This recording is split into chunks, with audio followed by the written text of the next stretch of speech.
வரேன் லிஃப்ட்டில் சுவாரஸ்யம் பேசிகிட்டு இருக்கோம். லிஃப்ட் அங்கே நின்றுட்டு இருக்கு. நான் பார்த்தேன் ஜிஎம்க்குன்னு மூவே ஆகலை, வந்து நடுவில் நின்றுச்சு. நின்னா எனக்கு பதட்டமாகி இங்கே பண்ணுறேன், பொது அடிக்கிறேன். உடனே ஐயோ நான் லிஃப்ட்டில் மாட்டேன். இவன் வந்து சொன்னான் சார் பதட்டப்படுறேன். ஐயோ பதட்டம், அதுக்கு இதோடு இவ்வளோ லிஃப்ட்டு உள்ளே வச்சு கொள்ள பார்த்துட்டு போய் படம் எடுக்கிறேன்னு சொல்லி என்னை வந்து இப்படி ஒரு ஹோட்டல் நான் தங்க மாட்டேன். முதல்ல யோசித்தேன், பிஃபோர் ஷூட்டிங் யோசித்தேன். பட் பட்ஜெட் எந்த அளவுக்கு போகும், ஏன்னா அப்போ தான் அவர் அயோத்தி படம் இட்டு கொடுத்துட்டு வந்தார். ஸோ அப்படி இருக்கிறப்போ அவர் அப்ரோச்சபிளாக அது வந்து நம்ம பட்ஜெட்டுக்குள்ளே வருமானம் சில டவுட் இருந்துகிட்டே இருந்தது.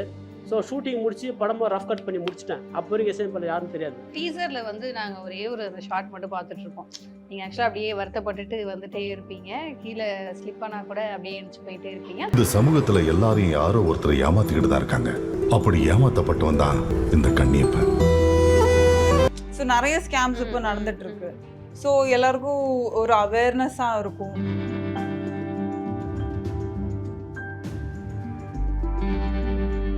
பிரவாக் நேயர்களுக்கு வணக்கம், நான் உங்க திவ்யா. இன்னைக்கு நம்ம வந்து மருதம் மூவி டீமோட இருக்கோம். அவங்க கிட்ட நிறைய சுவாரஸ்யமான விஷயங்கள்லாம் பேசி தெரிஞ்சுக்கலாம். வாங்க. எல்லாருக்கும் வணக்கம். எப்படி இருக்கீங்க எல்லாரும்? சார், எனக்கு உங்ககிட்ட ஒரு மிகப்பெரிய கேள்வி இருக்கு சார். இந்த கேரக்டர் சூஸ் பண்றது வந்து நீங்க எப்படி சார் சூஸ் பண்றீங்க? ஏன்னா படத்துக்கு படம் பாத்தீங்கன்னா வேரியேஷன்ஸ் அப்படி இருக்கு. அண்ட் நீங்க சூஸ் பண்ற கேரக்டர்லாம் பெரிய பெரிய ஆர்டிஸ்ட் சூஸ் பண்ணுவாங்களா அப்படிங்கிற அந்த ஒரு டவுட் வந்து எனக்கு இருக்கு. எப்படி அந்த கேரக்டர் சூஸிங்ல வந்து நீங்க கான்சென்ட்ரேட் பண்றீங்க? இல்லை, ஆக்சுவலி கேரக்டர் அப்படிங்கிறது மெயின் வந்து எனக்கு அது உண்மையை சொல்லப்போனால் கூத்துப்பட்டறை தான். அங்கே வந்து நாங்கள் ஒரு கதாபாத்திரத்தை சூஸ் பண்ணால் நாங்கள் தான் படிக்கணும். நாங்கள் சூஸ் பண்ணி கதை, அதில் கதாபாத்திரத்தை சூஸ் பண்ணி அதுக்கு வந்து ரியலாக அப்படியான கேரக்டர் நாங்கள் பார்க்குறது, அந்த அனுபவங்கள் தான் இங்கே எனக்கு ஹெல்ப் பண்ணுது. ஆனால் இதுக்கு எல்லாத்துக்கும் காரணம் என்னென்னா, அப்படி ஒரு கதையோடு வராங்கல்ல இயக்குனர்கள். என்னுடைய கேரக்டர்ஸ்லாம் நிறைய டிஃப்ரென்ஸாக இருக்குன்னா அது என்னை வைத்து இயக்குன இயக்குனர்களுக்கு தான். அது சார் நீங்கள் சொல்லுங்கள், இந்த ஸ்கிரிப்டோட கரு எங்கேருந்து ஸ்டார்ட் ஆச்சு? சார் வந்து கூட சொல்லியிருந்தாங்க இது ஒரு உண்மை சம்பவத்தை தழுவி எடுக்கப்பட்ட ஒரு படம் அப்படிங்கிற மாதிரி சொல்லியிருந்தாங்க. ஸோ எப்படி இந்த ஒரு கதையை வந்து நம்ம எடுக்கலாம் அப்படி? ஏன்னா உண்மையை தழுவி எடுக்கும்பொழுது நிறைய விஷயங்களை வந்து நம்ம மிகைப்படுத்தியும் சொல்லிடக்கூடாது, அதே மாதிரி சிறுமைப்படுத்தியும் சொல்லிடக்கூடாது இல்லையா? ஸோ அது எப்படி நீங்கள் ரைட்டிங்கில் கொண்டு வந்திருந்தீங்க? ஆக்சுவலாக இது என்னோடய நேட்டிவ் பிளேஸ் ராணிப்பேட்டை டிஸ்ட்ரிக்டில் நடந்த ஒரு ரியல் இன்சிடென்ட். என்னோடய வில்லேஜுக்கு பக்கத்தில் தள்ளி இருக்கிற ஒரு வில்லேஜில் சந்தித்த ஒரு நபர் தான். அவர் வந்து தயாரிப்பாளரோட நண்பர். நாங்கள் ரெகுலராக கொரோனா டைமில் ரெகுலராக சிச்சாட் பண்ணிட்டுருப்போம். ஒரே இடத்துல அடைஞ்சு கிடக்க முடியாதுன்றதுனால எல்லா வில்லேஜ்னால யாரும் கண்டுக்க மாட்டாங்க. ஸோ அதனால் நகரத்துக்குள்ளே போகாமல் 144 வந்து அடியில் பூந்து போகிற மாதிரி அந்த மாதிரி நாங்கள் வில்லேஜுக்குள்ளார இருக்கிற சின்ன சின்ன ரோட்டில் பைக் எடுத்துகிட்டு சுற்றிட்டு இருப்போம். அந்த மாதிரி நாங்கள் அங்கங்கே சந்தித்து பேசிட்டு இருப்போம். மாந்தோப்பு, நிலம், வயல் அந்த மாதிரி இடத்துல சந்தித்து பேசிட்டு இருப்போம். ஏன்னா எங்கே போகிறதுன்னு தெரியாது. எல்லாம் மெயின் ரோடுக்கு எங்கேயும் போகல. வந்து எப்படி சந்திக்கிறாங்க? நான் 20 பேர் 30 பேர் வச்சு எல்லாம் மீட் பண்ணியிருக்கோம் அந்த டைமில். ஸோ அப்போ வந்து அவரோட கிளாஸ்மேட்ஸ் எல்லாம் நாங்கள் ஒரு நாள் மதியம் ஃபுல்லாக லஞ்சு செலிப்ரேட் பண்ணோம். அந்த மாதிரி அடிக்கடி சந்திப்புகள் நடக்கும். அப்போது பேசிகிட்டு இருக்கிறப்போ இந்த மாதிரி ஒரு கேரக்டர் சந்தித்தேன். அவர் வந்து தயாரிப்பாளரோட வகுப்பு தோழர். அவர்கிட்ட பேசிகிட்டு இருக்கிறப்போ இந்த மாதிரி ரியல் இன்சிடென்ட் நடந்ததா சொன்னார். அது வந்து ஒரு என்ன சமூகத்தில் இருக்கிற ஒரு பெரிய பிரச்சனை. பட் அவர் ஜஸ்ட் லைக் தட் கடந்து போயிட்டார். ஸோ இது வந்து இப்போ சமகாலத்தில் நடந்துகிட்டு இருக்கு. பட் எத்தனை பேருக்கு இது வந்து இதோட அவசரத்துக்கு பார்த்தா யாருக்குமே பெருசாக அதை கண்டுக்கிற மாதிரி தெரியல. ஆனால் நிறைய நடந்துகிட்டே இருக்குது. இப்போவும் நடந்துகிட்டு இருக்கு, முன்னாடியே நடந்திருக்கு. அது யாரும் நோட்டீஸ் பண்ணி கதையாக பண்ண மாதிரி எனக்கு தோணலை. ஸோ அதில் அவ்வளோ வழிகள் இருக்குது. ஏன்னா ஒரு ஸ்கேம் நடக்கிறப்போ அதுக்கு பின்னாடி எவ்வளோ பேர் பாதிக்கப்படுறாங்க. ஸோ இதை வந்து கதையாக பண்ணலான்னு அப்படின்னு தோணுச்சு. ஸோ அதுக்கப்புறம் ஒரு சினாப்சிஸ் எழுதி முடித்தோம். சினாப்சிஸ் எழுதி முடிச்சுட்டு ஸோ ரைட்டிங்கில் ஸ்க்ரீன் ப்ளே ரைட்டிங் ஃபுல்லாக போகிறதுக்கு முன்னாடி ஃபஸ்ட்டு கேரக்டரைசேஷன் பண்ணுறப்போ அதுக்கு சரியான ஆர்டிஸ்டாக சார் இருப்பார்னு தோணுறதுனால சாரை அப்ரோச் பண்ணி, நண்பர்கள் மூலிமா அப்ரோச் பண்ணி சார் ஒத்துக்கிட்டார். அப்படி தான் சார் கதைக்குள்ளார வந்தார். ஸோ மேம், நீங்கள் சொல்லுங்கள், எப்படி நீங்கள் செலக்ட் பண்ணீங்க மருதமோட அந்த கான்செப்டை? ஏதோ ஒரு பாயிண்ட்ல வந்து ஓகே நம்ம இதை அட்டம் பண்ணலாம் அப்படிங்கிற அந்த ஒரு டைம் கிடைச்சிருக்கும் இல்லையா? அது எப்போ வந்து உங்களுக்கு செட் ஆச்சு? ஆக்சுவலி என் ஃபர்ஸ்ட் படத்துக்கு அப்புறம் ஒரு 3 ஸ்கிரிப்ட் வேற வந்துருச்சு மருதம் இல்லாமல். ஸோ அது எல்லாமே ஆல்மோஸ்ட் சேம் டைமில் தான் வந்துச்சு. ஷூட்டிங் டேட்டாக இருந்தாலும் சார் ஞாபகம் இருக்கான்னு தெரியாது, நான் சொல்லியிருந்தேன் இல்லை சார் இன்னொரு ஸ்கிரிப்ட் வந்திருக்கு, நான் என்ன பண்ணலாம்னு சொல்லி. ஆமாம். ஸோ எனக்கு அதுவும் பண்ணணும்னு இருந்துச்சு. But at the same time எனக்கு அதை விட ஸ்டோரி வைஸாக கான்செப்ட் வைஸாக இது ஒரு ரியலா நடந்த ஒரு இன்சிடென்ட், இது மக்கள் கிட்ட போகணும், இது நான் பண்ணி சாரோட வைஃப் கேரக்டர் தான் பண்ணியிருக்கேன். ஸோ அது நான் பண்ணி எல்லாருக்குமே அது ரியலா ஃபீல் ஆகி, ஸோ த்ரூ பர்ஃபார்மன்ஸ் அது போய் சேரணும்னு தோணுச்சு. ஏதோ ஒரு ஃபீல் வந்துருச்சு இது பண்ணணும்னு, அப்படி பண்ண படம். இந்த படமே பார்த்தா ஒரு வெக்கேஷன் போன மாதிரியான ஒரு டைமா தான் இருக்கும்னு நினைக்கிறேன். ஏன்னா அந்த இடம்லாம் பார்த்தோம் அப்படின்னா நல்லா பச்சை பசேன்னு ஒரு கிராமத்துல போயிட்டு சிட்டில வாழ்றவங்க எல்லாத்துக்குமே அது ஒரு ஆசை இருக்கும். அந்த மாதிரி இப்போ வில்லேஜ்ல கொஞ்ச நாள் டைம் ஸ்பெண்ட் பண்ணலாம் அப்படின்னு சொல்லிட்டு. அந்த டைம் எப்படி சார் இருந்தது? பிளேஸ் எப்படி என்ஜாய் பண்ணீங்க நீங்க? அங்க இருக்கக்கூடிய அட்மாஸ்பியர்ஸை வந்து எந்த இப்போ அளவுக்கு என்ஜாய் பண்ணலாம். ஓகே. ஏன்னா அதெல்லாம் நினைவுகளாக இருக்கு இல்லையா. அப்போ வந்து ரொம்ப கஷ்டப்பட்டோம். ஏன்னா நாங்கள் போனது வந்து நீங்கள் வெள்ளூர் வந்து வெயிலுக்கு பேர் போனது. ஹையஸ்ட் வெயில் அடிக்கிற இடம் ஆமாம். அங்கதான். அதுவும் நாங்கள் ஏப்ரலில் ஷூட் பண்ணோம். ஓகே. அது வந்து அதுவும் இந்த அது என்ன வெயில், கத்திரி வெயில். அது முன்ன 8 7 பின்ன 7ம்பாங்க. அந்த டயத்தில் ஷூட் பண்ணப்பட்ட படம். ஐயோ! அப்புறம் அங்கே எந்த வசதியும் கிடையாது. அந்த ஊருக்குள்ளே ஒரு கேரவனோ எதுவுமே கொண்டு வர முடியாது. அந்த ஊர்லேயும் இவங்க எடுத்த ஊரில் சின்ன ஒரு லாட்ஜ்.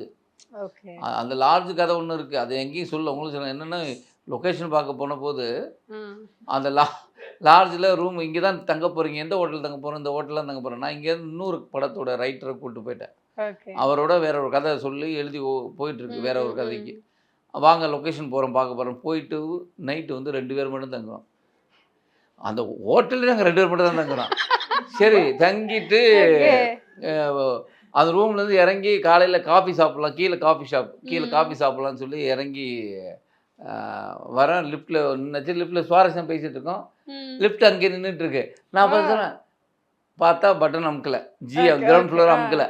பாரு நம்ம அமுக்கலை, ஆனால் இவ்வளோ நேரம் நின்னோம், நமக்கு ஒன்றும் இல்லை. இதே நின்று போச்சுன்னு வச்சுக்கோங்க, நம்ம மூச்சு போட்டு நம்ம பயம் வந்துடும் அப்படின்னு அமுக்கிற மூவே ஆகலை, வந்து நடுவில் நின்றுச்சு.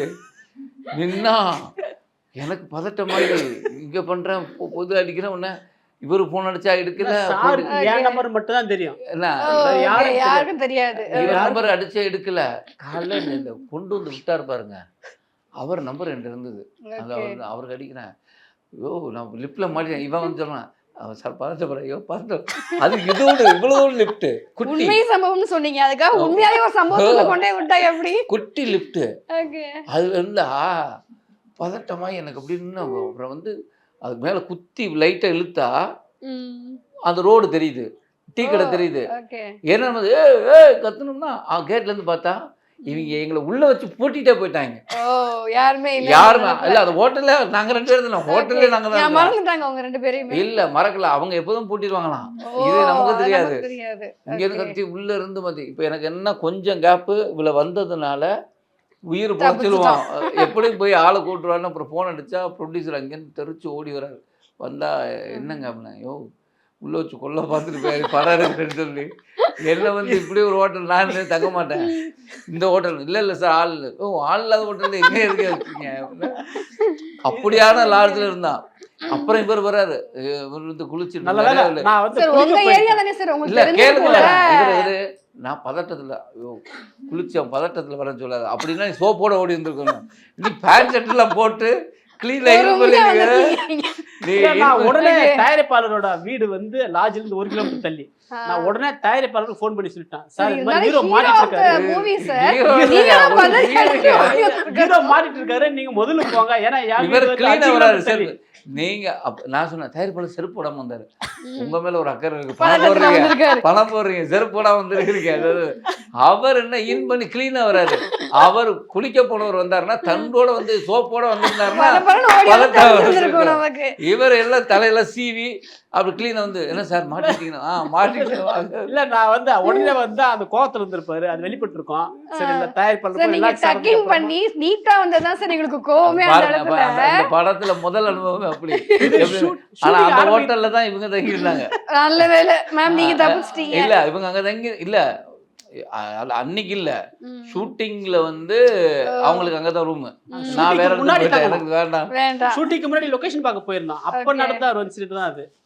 ஷூட்டிங்க்கு முன்னாடி அவங்க கிரவுண்ட் ஸ்டடி பண்றதுக்காக சாரு எல்லாரும் போயிருந்தாங்க. சார் ஆக்சுவலா வந்து சொல்லுவாங்க சார், டைரக்டர்ஸ் வந்துட்டு படம் ஆரம்பிக்கிறதுக்கு முன்னாடி அந்த படத்தோட ஒன்றி போகணுங்கிறதுக்காக ரியலிஸ்டிக்கா ஒரு சில ஹோம்ஒர்க்ஸ்லாம் கொடுப்பாங்க அப்படின்னு இது சொல்லிட்டு பயங்கர ஆனா விஷயம். இந்த ஹோம்ஒர்க் வந்து உயிரையே பணிய வைக்கிற ஹோம்ஒர்க்கா கொடுத்துருக்கீங்க. இல்லை எனக்கு அந்த பையன் இப்போ இருக்குங்க அந்த மாட்டினதில் நான் அதுவும் எப்படி சொல்கிறேன் பாருங்க பாரேன் நம்ம பட்டன் அமுக்கல ஆனால் இவ்வளோ நேரம் இருந்தான் ஒன்றுமே பண்ணல பாரு.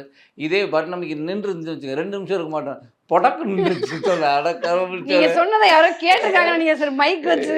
இப்போ என் வீட்டுக்குள்ளே போகணுன்னாலும் சரி லிஃப்ட்லாம் ஓடுமா ஓடாதா ஃபோன் சார்ஜ் இருக்கா இல்லை இது வேற நின்றுச்சுன்னு வச்சுங்க அது வேற பிரச்சனை நமக்கு. இவங்க பாட்டுக்கிட்டானா ஐயோ நீங்க எப்படி மேம் தைரியமா தங்குனீங்க? அந்த இன்சிடென்ட் தெரிஞ்சா உங்களுக்கு நீங்க தங்கறதுக்கு இல்லை அவங்க இவங்கெல்லாம் நடந்துடுறாங்க லிஃப்ட்லேயே போகிறது நான் ஸ்டேர்ஸ் தான் யூஸ் பண்ணுவேன். ஏன்னா ஃபர்ஸ்ட் செகண்ட் ஃப்ளோரா ஃபர்ஸ்ட் ஃப்ளோர்ல தான். வேணாம் நடந்தே போயிடும் நடந்தே வரல. ஃபர்ஸ்ட் டே மட்டும் அந்த லக்கேஜ் தூக்கும்போது மட்டும் தான் லிஃப்ட் யூஸ் பண்ணேன். நிறைய பேர் சொல்லிட்டு இருந்தாங்க இந்த லிஃப்ட் பிரச்சனை இருக்குன்னு சொல்லிட்டு இருந்தாங்க. தெரியாது நான் இதை எக்ஸ்பீரியன்ஸ் பண்ணேன். அலைய தங்காத இடத்துல லிஃப்ட் பிரச்சனை அது என்ன இல்ல சில பேருக்கு அந்த லிஃப்ட்ல மாட்டிக்கிட்டா ரொம்ப ஒரு மாதிரி ஆயிடும். அந்த ஆமா, ஒரு phobia ஃபியர் மாதிரி மாதிரி வந்துடும் மாதிரி full இருக்கு. ஆ. நீங்க அதுதாங்க யாராவது இருக்கிறோன்னு ஒன்று வந்துட்டா பிரச்சனை இருக்காங்க. யாருமே இல்லாம இல்லை இருந்தா அப்படின்னா அதுவும் இவ்வளவுண்டு லிஃப்ட் திரும்பினா கூட இடிக்கும். நீங்க ஒரு விஷுவலாக கண்ணாடி மாதிரி இருந்ததுன்னா சொல்லலாம் இருக்கேன் அப்படின்னு இதில் ஒன்றும் பிரச்சனை ஈஸியாக இருக்கலாம். அது ஒன்றுமே ஆகாது. கண்டிப்பா. ஆனால் சைக்காலஜிக்கலாக இது மாதிரி நான் நிறைய பாத்ரூம்லாம் மாட்டி கதவு ஆளை கூட்டு வந்து உடைக்க சொல்லி டேய் ஏன்டா அப்படி பண்ணுறீங்க அப்படின்னு. ஓகே. எப்படி சார் அதுக்கப்புறம் நீங்க எப்படி மேனேஜ் பண்ணீங்க சார்? இல்ல அது நான் கொஞ்ச நேரம் லேட்டாக தான் போனேன். ஏன்னா அந்த பீனியில கண்டிப்பா இவர் கோமா இருப்பார் தெரியும். அதனால தயாரிப்பாளர் முதல்ல அமுச்சு விட்டேன், நீங்க போய் அவரை பாத்துக்கங்கன்னு நீங்க சொல்லிட்டேன். முதல்ல வாங்கிக்கங்க எல்லாத்தையும், அதுக்கப்புறம் நான் அவர் பொறுமையா full வந்து ஆயிட்டார். நான் வாங்கிக்கிறேன். ஒரு 1/2 hour 1 hour கழிச்சு தான் போனேன். அது சொன்னாரு, நல்ல வேளை நீங்க லேட்டா வந்தீங்க, நீங்க அப்பயே வந்தா நான் என்ன பண்ணி பேசிருப்பேன்னு தெரியாது அப்படின்னாரு. நான் அதனால தெரிஞ்சுதான் ரிலாக்ஸா போனேன். ஸோ பொறுமையா போயிட்டு அதுக்கப்புறம் திட்டினாரு. ஏன்னா அவருக்கு புதுசு. ஏன் காரணம் என்னன்னா அந்த ஊர்ல என்ன தவிர கான்டாக்ட் யாருமே கிடையாது. நான் ராணிப்பேட்டில் கொண்டு போய் வச்சுட்டேன். நீங்க நான் ஒரு இடத்துல தங்க வைக்கிறேன்னா கண்டிப்பா நான் சார். யாரா- நான் யாரா- தெரிஞ்சிருந்திருக்கும். இல்ல யாரா- நீங்க யாரா- வந்து தங்க வைக்கிறேன்னா இந்த ஹோட்டல் இப்படி இருக்கு எப்ப கதை திறந்தது யாரும் இல்ல எல்லாம் தெரியும்ல. ஏதாவது சொல்லியிருந்திருக்கும். நீங்க என்ன வெளியிலயும் பூட்டிட்டு போயிடு நல்ல நானும் வேலையா எதிர்பார்க்கல lift actually. பகல்ல நாங்க நைட்டு 12 மணிக்கு ஏதோ தேவைன்னு சொல்லி திறந்து கீழே வந்திருந்தா முடிஞ்சிருச்சு. நைட் போட்டும் போட்டிருந்தா வச்சுங்க இவங்க எல்லாம் போன் ஆஃப் பண்ணிட்டு தூங்கிட்டு தான் வச்சுங்க உள்ள இருந்து ஐயோ ஐயோன்னு கத்திருக்க வேண்டியதான். மியூசிக் எந்த அளவுக்கு இம்பார்ட்டன்டா இருக்கு? Definite-ஆ நான் எனக்கு சொல்றேன். கேட்ட 2 சாங்ஸ்மே வந்துட்டு ரொம்ப அப்படியே ஒன்றி போயிற மாதிரியான இன்னும் 2 song சாங்ஸா இருக்குல்ல? Yes, sir, இருந்தது yes, sir, உங்களுக்கு. அதே மாதிரி தான் ரியல் ஸ்டோரியா எடுக்கும்பொழுது ஓவராவும் போயிடக்கூடாது, அட் த சேம் டைம் கீழே இருந்துடக்கூடாது, அது மிடில் வந்து மேனேஜ் பண்ணணும். So, அது music வந்து எப்படி? இந்த கதை வந்து மோரோவர் எமோஷன் கன்வே பண்ற ஒரு கதை. எமோஷன் கன்வே பண்ணா டெஃபினட்டா இசையோட பங்கு அவசியமாகுது. அந்த மாதிரி இடத்துல வந்து எனக்கு நான் பேக்ரவுண்ட் ஸ்கோர் கண்டிப்பாக ரொம்ப நல்லா இருக்கணும்னு எதிர்பார்த்தேன். அப்போது எனக்கு சில இசையமைப்பாளர் வந்து தோணுச்சு. பட் பட்ஜெட்டு சில காரணங்களால் ஈவன் நம்ம ரகுநந்தன் சாரே வந்து ஃபஸ்ட்டு முதல்ல யோசித்தேன், பிஃபோர் ஷூட்டிங் யோசித்தேன். பட் பட்ஜெட் எந்த அளவுக்கு போகும், ஏன்னா அப்போ தான் அவர் அயோத்தி படம் இட்டு கொடுத்துட்டு வந்தார். ஸோ அப்படி இருக்கிறப்போ அவர் அப்ரோச்சபிளாக அது வந்து நம்ம பட்ஜெட்டுக்குள்ளே வருமானு சில டவுட் இருந்துகிட்டே இருந்தது. ஸோ ஷூட்டிங் முடிச்சு படமாக ரஃப் கட் பண்ணி முடிச்சிட்டேன். அப்போ வரைக்கும் இசையமைப்பாளர் யாரும் தெரியாது. ஸோ ரஃப் கட் பண்ணி முடிச்சுட்டு நான் என்னுடைய சவுண்ட் இன்ஜினியர் உதயகுமார் சார், அவர் என்னோட ஒரு 1 year ஜூனியர் ஃபில்ம் இன்ஸ்டியூட்டில், அவர்கிட்ட கேஷுவலாக பேசிட்டு இந்த மாதிரி படம் பண்ணியிருக்கேன்னா ஒரு மியூசிக் டைரக்டர் தேவை அப்படின்றது அவரை தான் சஜஸ்ட் பண்ணார். ஓகே உனக்கு இந்த கதைக்கு வந்து இவர் கரெக்டாக இருப்பார்ரா அப்படின்னு சொல்லிட்டு அவரே ஃபோன் போட்டு சம்பளம் உட்பட எல்லாமே எனக்கு கம்ஃபர்டபுளாக பண்ணி கொடுத்தாரு. அதுக்கப்புறம் ரகுநந்தன் சார், அது வரைக்கும் நான் ரகுநந்தன் சார் பார்த்ததில்லை, சந்திச்சதில்லை, பழகினதில்லை, எதுவுமே தெரியாது. அது ஜஸ்ட்டு ஃபஸ்ட் மீட்டிங்கில் வந்து கம்ஃபர்டபுளாக ஃபீல் பண்ண ஆரம்பிச்சிட்டேன். ஸோ எதுக்காக கம்ஃபர்டபுள்னா சில இசையமைப்பாளர் வந்து நம்ம இன்னொரு டியூன் போகலாம் சார்னு சொல்லும்போது அவங்க எப்படி எடுத்துப்பாங்கன்னு தெரியாது. நானும் புதுசு டைரக்டராக ஃபஸ்ட் டைம் பார்க்குறேன். அவர் ஏற்கனவே சில பேர் ஒர்க் பண்ணியிருப்பார். ஸோ இவங்ககிட்ட வந்து நான் வந்து இது சரியில்லை, நான் அடுத்ததாக சரியில்லைன்னு சொல்ல முடியாது. நம்ம கதைக்கு இது செட் ஆகுமா, நம்ம கதைக்கு இது செட் ஆகுமா அப்படின்றது தான். சரியில்லைன்ற வார்த்தை சரி கிடையாது. ஸோ இந்த கதைக்கு இது ஒத்து வருமா அப்படின்ற ஒரு சின்ன தயக்கம் இருக்கும். இது நம்ம கன்வே பண்ணுறது, இது கன்வே பண்ணால் அவங்க அதை புரிஞ்சுக்கிட்டு இன்னொன்று பண்ணி கொடுக்கணும், அதுவும் வந்து டைம் எடுக்காமல் பண்ணி கொடுக்கணும். இந்த மாதிரி பல விஷயங்கள்லாம் இருக்குது. ஸோ இதை நான் அவர்கிட்ட சொல்கிறப்போ பரவாயில்ல அதில் என்ன இருக்குது, பரவாயில்ல நீங்கள் சொல்லுங்கள் அப்படின்னு சொல்லிட்டு நான் சொல்கிறத மாற்றி சொல்லும்போது பண்ணிக்கலான்றது இந்த மாதிரி ஒரு நல்ல ஒரு அண்டர்ஸ்டாண்டிங் வந்துச்சு. அப்பா பரவாயில்லப்பா, நான் நினச்ச பிரச்சனை இல்லை. ஏன்னா வேறு இசையமைப்பாளர்கிட்ட நான் அதுதான் யோசனை பண்ணிட்டே இருந்தேன். வேறு யார்கிட்ட இசையமைப்பாளர்கிட்ட போய் நம்ம புரிய வச்சு அவங்க நம்மளுக்கு தேவையான இசையை கொண்டு வர்றது இதெல்லாம் வந்து பெரிய சேலஞ்சு. அந்த பிரச்சனை எனக்கு சுத்தமாக இல்லை. ஒரு டியூன் போடுவார், சார் இது இன்னும் கொஞ்சம் ஒன்றா டெஃபினட்டாக அப்படியே போடுவார். சாயங்காலம் வாங்கன்னுவார். நான் காலேஜ் போயிட்டு அடுத்த நாள் ஈவினிங் வருவேன். ஈவினிங்கு ஒன்று டியூன் கொடுப்பாரு. அப்படி தான் வந்து எல்லா டியூனும் வந்து ரொம்ப நல்லா போட்டு கொடுத்தாரு. குறிப்பாக பேக்ரவுண்ட் ஸ்கோரு ஒவ்வொரு சீன்லையுமே வந்து எங்களுக்கு வேரியேஷன் எமோஷன்ஸ் இருந்தது. ஸோ அது புரிஞ்சுக்கிட்டு ப்ராப்பராக எங்களுக்கு பண்ணி கொடுத்ததுல கண்டிப்பாக அவரோட பங்கு ரொம்ப முக்கியமானது. ஓகே. இதுல வந்து டீசர்ல வந்து நாங்க ஒரே ஒரு ஷார்ட் மட்டும் பார்த்துட்டு இருப்போம். நீங்க ஆக்சுவலா அப்படியே வருத்தப்பட்டுட்டு வந்துட்டே இருப்பீங்க. கீழே ஸ்லிப் ஆனா கூட அப்படியே எந்திரிச்சு போயிட்டே இருப்பீங்க. அந்த டயலாக் வந்து பயங்கரமா இம்பாக்ட் ஆனுச்சு எனக்கு ஆக்சுவலா. ஏமாத்துறது அப்படிங்கிறது ஒரு டயலாக். அது நீங்க பண்ணும்பொழுது உங்களுக்கு அது எப்படி இருந்தது? அந்த ஆன் ஸ்கிரீன்ல நீங்க அந்த சீனை பார்க்கறப்ப எப்படி இருந்தது? பெருசா மியூசிக்கே இருக்காதுன்னு நினைக்கிறேன் இல்ல அது ஆக்சுவலா. அது அது படத்துக்கு வர்றதில்ல. ஓகே. அது வந்து ஒரு டீசருக்காக எடுத்தது. ம். அது நான் இது வந்து டீசருங்கிறது இது டீசரு இப்படி கட் பண்ண போகிறாங்க அப்படிலாம் எனக்கு தெரியாது. ம். அது அப்புறம் அவர் சொல்கிறார் டீசருக்குன்னு நமக்கு அது ஓகே. தெரியாது. நம்மளும் என்ன சொன்னாருன்னா இறக்கி விட்டுட்டு சார் அங்கேருந்து நடந்து வரீங்க இது எடுக்கிறோம் நீங்கள் நடந்து வர்றது இந்த ம். படத்தோட பிரச்சனை ஆம். இந்த கதையோட பிரச்சனையை இதான் சார் அப்படி வரீங்க அவ்வளோதான் அவர் சொல்லிட்டாரு. இப்போ எனக்கு நான் இழந்தவன் என்னோட வழி இருக்குல்ல ம். அதுதான் அது நடந்து வந்தோம். அது நிறைய பேருக்கு அந்த தாக்கத்தை ஏற்படுத்தியிருக்கு. அது நான் வந்து ஆமா. ஆக்சுவலி டீசர்னு நடந்து வரதை போட்டு என்ன டீசர் பண்ண போகிறாருன்னு ஆனால் ஒரு டாக்டர் சுதர்ன்னு அவர் எனக்கு ஃபோன் பண்ணார். ம். அதை வச்சுட்டு அவர் ஒரு கதையே சொல்ல ஆரம்பிச்சிட்டார். ஓ. அப்போ அவருக்கு வந்து அந்த அந்த அந்த டீசர் வந்து அவ்வளோ பெரிய வலிமையை கொடுத்துருக்கு. ம். அது அவருடைய தாட் அது. ஓகே. ஸோ மேம் ஃபைனலாக இந்த படத்தை வந்து நாங்கள் எதுக்காக பார்க்கலாம், என்ன நாங்கள் எக்ஸ்பீரியன்ஸ் பண்ணலாம் அப்படின்னு என்ன சொல்லுவீங்க? கண்டிப்பா உங்களுக்கு எல்லாருக்கும் ரிலேட்டபிளான ஒரு கான்செப்டா இருக்கும். ம். அட்லீஸ்ட் ரொம்ப ரியலா எடுத்திருக்கும்.